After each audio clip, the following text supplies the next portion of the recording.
అడుగు అడుగున ధనదాహం, అధికారంపై అధిక మోహం, వ్యసనాలపై తగని వ్యామోహం. ఆధునిక సమాజమేవో ఆటవిక సమూహం, స్వార్థపరుల సందోహంలో ధర్మం ఉనికేవో సందేహం.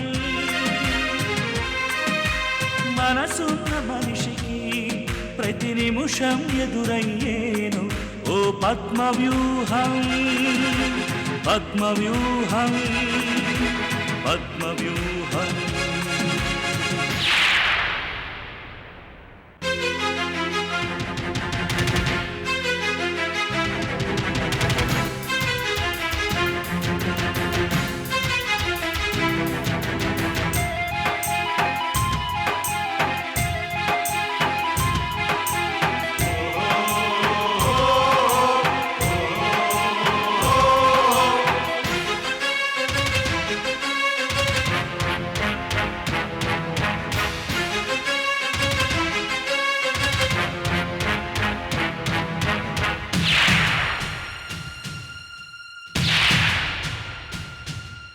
ప్రతి కదలిక వెనుక ఓ లాభానికై చింత, అవసరం లేకుంటే అరక్షణమైన నిలువరు నీ చెంత.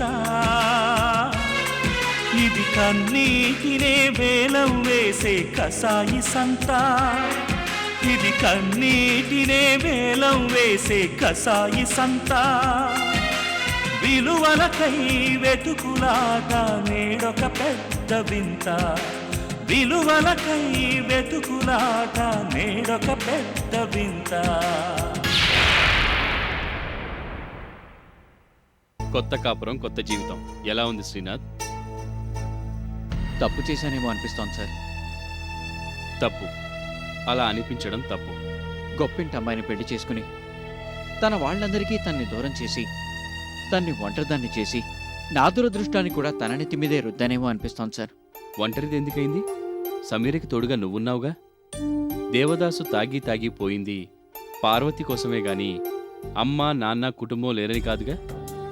మజ్ను పిచ్చివాడైపోయింది కూడా లైలా కోసమే. ప్రేమించుకున్నవాళ్ళు ఒక్కటయ్యేది కొత్త లోకం నిర్మించుకోవడానికే గాని పాత జీవితంలో పోగొట్టుకున్న లాభాల్ని లెక్క చూసుకోవడానికి కాదు. సార్, మీరిలా ప్రేమ గురించి మాట్లాడడం ఆశ్చర్యంగా ఉంది కదా. ఒకప్పుడు నేను కూడా నీ స్థానంలో ఉండి నీలాగే హద్దులు దాటడానికి ప్రయత్నించాను. కాకపోతే నువ్వు నీ గమ్యానికి చేరుకోగలిగావు, నేను చేరుకోలేకపోయాను. అంతే తేడా. అంటే మీరు కూడా ఒకప్పుడు ఇలాంటి స్థితిని అనుభవించారన్నమాట? అవును, ఒకప్పుడు నేను నీ వయసులోనే ఉండేవాడిగా. ఆహా, నా ఉద్దేశం అది కాదు సార్. మీ తెలివితేటలకి సామర్థ్యానికి మీరు మిస్ అవ్వడం ఏంటి సార్? నాది నీ ప్రేమ కథ లాంటి కథే శ్రీనాథ్. ఓ పేద యువకుడు రాజకుమార్ని వరించిన ప్రేమ కథ. రాజు నిరంకుశుడు. ఆ యుద్ధంలో నేను నా తల్లిదండ్రుల్ని, ప్రియురాల్ని, మా ప్రేమకు ఫలితంగా పుట్టిన నా బిడ్డని అందర్నీ పోగొట్టుకుని క్షతగాత్రుడైన యోధుడిలా యుద్ధభూమిలో ఒంటరిగా మిగిలిపోయాను. అందరినీ పోగొట్టుకున్నారా? పూటకు టికానా లేని నీకు నా కూతురు కావాల్సొచ్చిందా అని ఆ అమ్మాయి తండ్రి నా మీదకి రౌడీల్ని పంపిస్తే అసహాయంగా పారిపోయాను. ఎందుకో తెలుసా? ఇప్పుడు నీ వెనక ఈ మోహన్ ఉన్నట్లుగా అప్పుడు నాకు ఎవరూ అండగా నిలబడలేదు. నేనున్నాను అంటూ నాకెవరూ ఆశ్రయం ఇవ్వలేదు. నువ్వు చాలా అదృష్టవంతుడు శ్రీనాథ్. కానీ దురదృష్టవంతుడని నువ్వనుకుంటున్నావు. నా కథ విన్న తర్వాత కూడా అలాగే అనుకుంటున్నావా? నీకు నువ్వు ప్రేమించిన అమ్మాయి భార్యగా దొరికింది. గౌరీ లాంటి మంచి మనిషి ఆశ్రయం దొరికింది. నాలాంటి వాడి అండ దొరికింది. జీవితంలో నిన్ను నువ్వు ప్రూవ్ చేసుకోవడానికి అవకాశాలు రెడ్ కార్పెట్ పరిచి నీ ముందు రెడీగా ఉన్నాయి. సాధించే వయసు, ధైర్యము నీకున్నాయి. నువ్వు నాలా ఒంటరి సిపాయివి కాదు, తెలివితేటలు అండదండలు ఉన్న సైన్యానివి. ఇంకా డిఫీటెడ్ ఫీలింగ్లోనే ఉంటావా? ఇప్పటిదాకా నీకు లైఫ్లో ప్రేమ ఒకటే గోల్ కావచ్చు, కానీ ఇప్పుడు అది సాధించాక నీ జీవన గమనం మారిపోయింది. మీ మామగారు నీకు ఏం లేదని చిన్న చూపు చూశాడో అది ఆయన కన్నా ఎక్కువగా నువ్వు సాధించాలి. అలాగే సార్. తప్పకుండా సాధిస్తాను. తెలివి అనే పెట్టుబడితో వ్యాపారంలో పైకి వెళ్లి డబ్బు సంపాదించాలి. ప్రేమ అనే మూలధనంతో నీ చుట్టూ నిన్ను ప్రేమించే నీ వాళ్ళని తయారు చేసుకో. నువ్వు అనాథవి కాదు, ఎందరినో ఆదుకునేవాడిగా ఎదుగు. కృష్ణేశ్వరరావు ఈ జన్మలో సాధించలేని విజయాలు అతని కళ్ళ ముందే నువ్వు సాధించి చూపించు. మీ ఆశీర్వాదం ఉంటే ఏదైనా సాధిస్తాను సార్. శభాష్! ఈ పట్టుదలే నీ వయసులో నా కళ్ళలోనూ మెరిసేది. అందుకే ఆ నిరుపేద ఈనాడు నీ కళ్ళ ముందు ఇలా నిలబడగలిగాడు. ఇంకో యువకుడు ఈరోజు అంతస్తుల వ్యూహంలో చిక్కుకుని గాయపడి వెన్ను చూపి పారిపోకుండా కాపాడగలిగాడు. నిన్ను చూస్తుంటే నా గతం మళ్ళీ నా కళ్ళ ముందు ఆడుతున్నట్లు అనిపిస్తోంది. అందుకే నిన్ను సపోర్ట్ చేస్తున్నాను శ్రీనాథ్. ఇది ప్రారంభ దశలో ఇచ్చే ఆలంబన మాత్రమే. ఆ తర్వాత you have to fight your own battle. Yes sir. ఈ రోజు నుంచి నువ్వు నా ఫైనాన్స్ మేనేజర్వి. Thank you sir, thank you very much. మీరు గర్వించే విధంగా పైకెదిగి మీ రుణం తీర్చుకుంటాను. ఆ దేవుడికి నేను కృతజ్ఞుడిని సార్. ఎందుకంటే పుట్టినప్పటి నుండి తల్లిదండ్రులు లేని నాకు సరైన సమయంలో తండ్రి లాంటి మిమ్మల్ని నాకిచ్చాడు.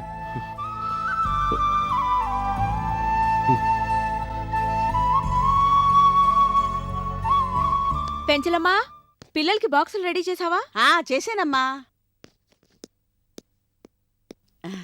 తొందరగా టిఫిన్లు తినేయండమ్మా, స్కూలుకి టైం అయిపోతుంది. నాకేమొద్దు, లంచ్ పెట్టాగా చాలు. అలా అనకూడదు తల్లి. పొద్దున్నే బ్రేక్ఫాస్ట్ చేయకపోతే ఈ బొజ్జ ఏడుస్తుంది తెలుసా? రా, నేను పెడతాను.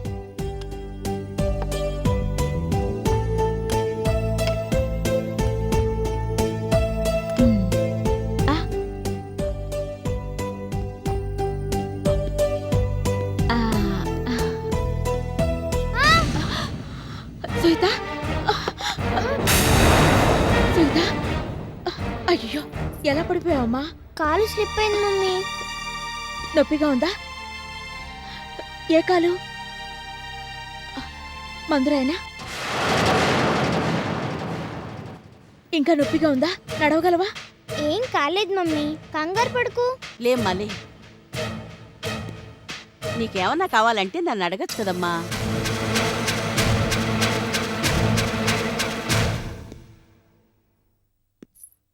మిత్రమేది? అవును, ఇదేమైంది? టిఫిన్ తినకుండా వెళ్ళిపోయింది. చస్తున్నాను దీని మొండితనంతో. ఉండమ్మా, నేను చూసొస్తాను. రా, కూర్చో. టిఫిన్ తింటావా? నెమ్మదిగా. Some foods are tasty and give food flavor. Saliva is produced in our mouth on seeing these foods. Saliva is a digestive juice of our mouth. It keeps the mouth wet. It helps in the digestion of starch into sugar. The food we swallow reaches stomach. Okay? For example, today we are going to discuss about digestion system.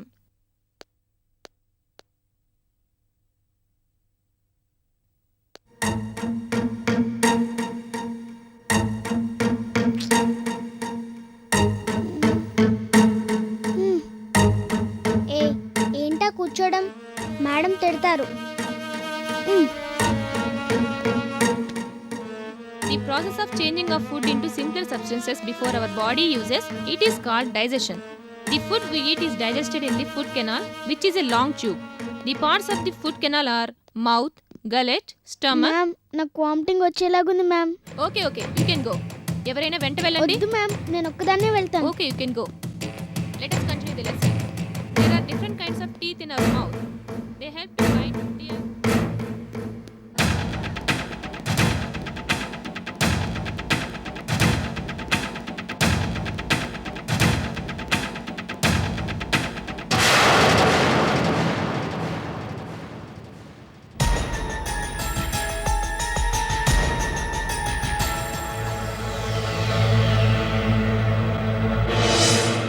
Suhita,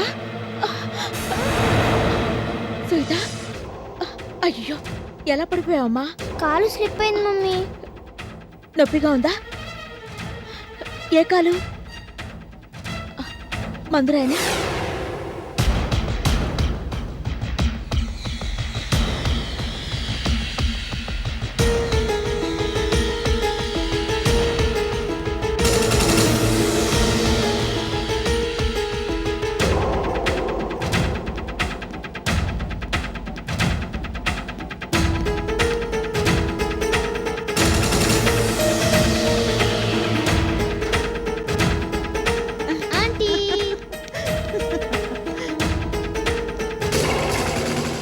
నేను నీకోసం బోలెడు chocolates తెచ్చాను తెలుసా?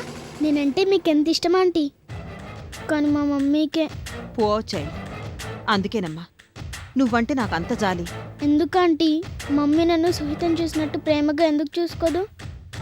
నా college అన్నీ బాగున్నాయనా? తప్పు. నువ్వు అలా ఏడిస్తే నేను చూడలేను. మీ మమ్మీ నాకు చిన్నప్పటి నుంచి తెలుసు. తనంతే, అన్ని గొప్ప కోసం చేస్తుంది. తనంత గొప్పవాళ్ళు ఎవ్వరూ లేరని అందరూ అనుకోవాలని తన ఆశ. పొద్దున కూడా అంతే, సుహిత పడిపోయిందని నన్ను తోసేసి పరిగెట్టింది. నేను పడిపోయినా పట్టించుకోలేదు. చూసావా, క్లియర్గా తెలియడం లేదు. మమ్మీకి నువ్వంటే ప్రేమ లేదు. సుహిత్ ఒక్కతే తన కూతురున్నట్టుగా ప్రవర్తించడం లేదు. అప్పుడు నువ్వు మమ్మీకి బుద్ధి చెప్పాలి. ఎలా ఆంటీ? ఇలాగే మమ్మీ వద్దన్న పనల్లా చేయాలి. మ్, పద, ఈరోజంతా మనం ఎంజాయ్ చేద్దాం.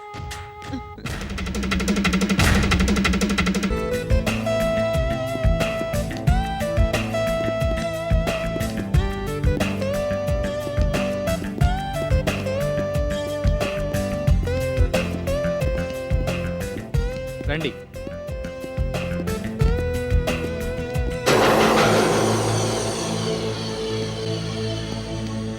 కోచ్ గారు, వీరు మన క్లబ్ కొత్త మెంబర్, పేరు శ్రీనాథ్. హలో. రండి సార్, ఆడండి. What is this? ఈ క్లబ్కి ఒక లెవెల్ పాడు లేదా? ఎవడు పడితే వాడు వచ్చి ఆడడానికి ఇదేమన్నా మున్సిపల్ పార్కా? ఈ క్లబ్ వారి తాతగారు కట్టించిందా అండి? నాకు తెలీదే. షటప్! నీ స్థాయి ఏమిటో తెలుసుకుని మాట్లాడు. హై సొసైటీ మనుషులు తిరిగే ప్రదేశానికి నువ్వు రావడానికి నీకు అర్హత ఉందో లేదో ప్రశ్నించుకో. నీ పుట్టుకెటువంటిదో ఒక్కసారి ఆలోచించుకో. క్లబ్ రూల్స్ ప్రకారం మెంబర్షిప్ తీసుకోవడానికి జన్మరహస్యాలేమీ అవసరం లేదనుకుంటాను. నీకెవరిచ్చారా ఈ క్లబ్లో మెంబర్షిప్? వాతలు పెట్టుకున్నంత మాత్రాన నక్క పులైపోదు. మర్యాదగా మాట్లాడండి, లేదా నేను అమర్యాద నేర్చుకోవాల్సి వస్తుంది. వెంటనే నేను ఈ క్లబ్ ప్రెసిడెంట్తో మాట్లాడాలి. ఇలాంటి అలగా వాళ్ళకు కూడా మెంబర్షిప్ ఇస్తే నాలాంటి వాళ్ళు ఇక్కడికి రాలేరు. చిచ్చి, పెద్ద పేరున్న క్లబ్, హై స్టేటస్ మనుషులు మాత్రమే ఇక్కడికి వస్తారని అనవసరంగా ఈ క్లబ్లో మెంబర్షిప్ తీసుకుని తప్పు చేశాను. మామూలు మనుషులను అంటకుండా హై సొసైటీ మనుషులే తిరిగే చోట ఉండాలనుకుంటే ఒక బోను తయారు చేయించుకుని దాన్ని ఏ జూలోనో పెట్టి దానిలోనే కూర్చుని గొప్ప వాళ్లకు మాత్రమే ప్రవేశం కలదు అని బోర్డు పెట్టుకుని బతికేయండి. సంఘంలో మీరు పనికిరారు. ఏం కూర్చోవురా? ఆగో! అతనికి ఇప్పుడు ఈ క్లబ్లో మెంబర్షిప్ ఉంది. అతను బిజినెస్ సర్కిల్స్లో పేరు తెచ్చుకుంటున్న వాడే. అతనితో ఆడితే నీ రాజస్యం తగ్గిపోదు. ఛీ! ఇలాంటి అలగా వాళ్ళతో అనాథలతో సంబంధాలు పెట్టుకోవడానికి నా గత చరిత్ర మీ చరిత్రలో హీనమైంది కాదు. మిస్టర్, ఆయన్నేమైనా అంటే మీరిక్కడి నుంచి మర్యాదగా వెళ్ళరు. శ్రీనాథ్, వదిలేయి. మోహన్ గారు, మీకు ఇంతకు ముందే చెప్పాను, ఇటువంటి మనుషుల కోసం నాలాంటి హై సొసైటీ పీపుల్ని వదిలేసుకుని మీరు తప్పు చేస్తున్నారు. అందుకు రిపెంట్ అయ్యే టైం చాలా దగ్గరలోనే ఉంది. మీకు బిజినెస్లోనే అనుకున్నాను, స్పోర్ట్స్లో కూడా స్పోర్టివ్నెస్ లేదని ఇప్పుడే తెలిసింది. ఉంటే ఆడి గెలవడానికి ట్రై చేసేవాళ్ళు, ఇలా ఆడకుండానే ఓడిపోయేవాళ్ళు కాదు. ఛీ! వీడితో నేను ఆడడం ఏంటి?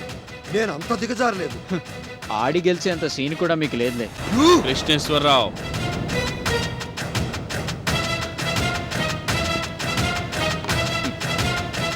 You carry on young man. Okay sir.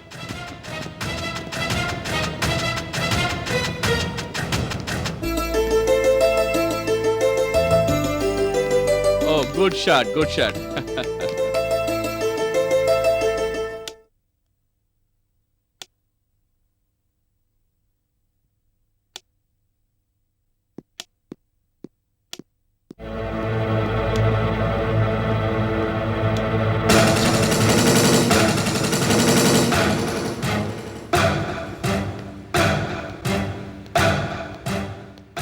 ఏమైందండి అలా ఉన్నారు? వాడి మీద కనికరం చూపించమంటావు, కడుపులో దాచుకోమంటావు. వాడేమో తలగరేసి నా మీదే ఛాలెంజ్ చేసేంతటి వాడయ్యాడు. ఎవరి గురించి మాట్లాడుతున్నారండి? అర్థం కాలేదా? కానట్టు నటిస్తున్నావా? మీరంటున్నది శ్రీనాథ్ గురించా? వాడే తాడు బొంగరం లేని వెధవ. ఎవరో దయ తెలిస్తే తప్ప పెళ్ళాంకి నిలువ నీడు కూడా ఇవ్వలేనివాడు తన చేతిలో ఓడిపోయానని క్లబ్లో నలుగురు ముందు నన్ను హేళన చేశాడు. అసలు ఏమైందండి? క్లబ్కి ఆ మోహన్ రావు వెంట వచ్చినవాడు ఏదో తన స్థాయి వాళ్ళతో ఆడుకోకుండా నాతోనే సై అన్నాడు. పిల్లకాకి కదా అని చూసి చూడనట్టు వదిలేస్తే పెద్ద పెద్ద మాటలు మాట్లాడుతున్నాడు. అతన్ని మీరేదో అనకపోతే మిమ్మల్ని ఎందుకంటాడు? ఆ అబ్బాయి అలాంటి వాడు కాదు. శభాష్! ఇన్నేళ్ల దాంపత్యంలో మొగుడి మీద నీకున్న నమ్మకానికి, కొత్తగా వచ్చిన వాడి మీద నీకున్న అభిమానానికి హ్యాట్స్ ఆఫ్. అయిందానికి కానిదానికి అనవసరంగా శ్రీనాథ్ను అవమానించాలని చూడకండి. అది మనకే తలవంపులు. ఈ విషయంలో తమరి సలహా నాకు అవసరం లేదు శారద గారు. నాతో గొడవ పెట్టుకున్న వాణ్ణి అంత తేలిగ్గా వదిలిపెట్టే మనస్తత్వం కాదు నాది. క్లబ్లో ఏం జరిగిందో, తప్పెవరిదో నాకు తెలీదు. కానీ జీవితంలో అయిన వాళ్ళని దూరం చేసుకుని మనం సాధించేదేమీ లేదండి. ఆఫ్టర్ ఆల్ ఒక అడ్రస్ లేనివాడు నన్ను తలదించుకునేటట్టు చేస్తానని ఛాలెంజ్ చేస్తే అది పట్టించుకోకుండా వాడిని దగ్గరకు తీసుకుని దాసోహానం అంటావా? అతను అడ్రస్ లేనివాడు ఎందుకయ్యాడు? మోహన్ గారంత గొప్ప వ్యక్తి మనసులోనే స్థానం సంపాదించుకున్నాడు. మీ కూతురి జీవితంలో శాశ్వత స్థానం ఏర్పరచుకున్నాడు. మీకన్నా ఎన్నో రెట్లు కింద ఉండి కూడా మీరున్న స్థానంలో నిలబడి మిమ్మల్ని ఛాలెంజ్ చేశాడు. అది అతని అడ్రస్. మీరు ఓడిపోతానేమోనని ప్రతి నిమిషం భయపడుతూనే బతుకుతున్నారు. చూసారా, మీరు ఇష్టపడకపోయినా అతన్ని మీరు ప్రతి క్షణం తలుచుకుంటూనే ఉన్నారు. నేను వాణ్ణి తలుచుకోవడమా? ఛా! బలమైన శత్రువుని తలుచుకున్నన్నిసార్లు ప్రియమైన మిత్రుని కూడా తలుచుకోర్లేండి. అయితే చూడు, వాడి బలం ఏ పాటితో నిరూపించి గిలగిలా కొట్టుకునేటట్టు చేస్తాను. అప్పుడు చెప్తాను వాడి సంగతి, వాడి వెనక ఉన్న ఆ భీష్మాచార్యుడు మోహన్ రావు సంగతి.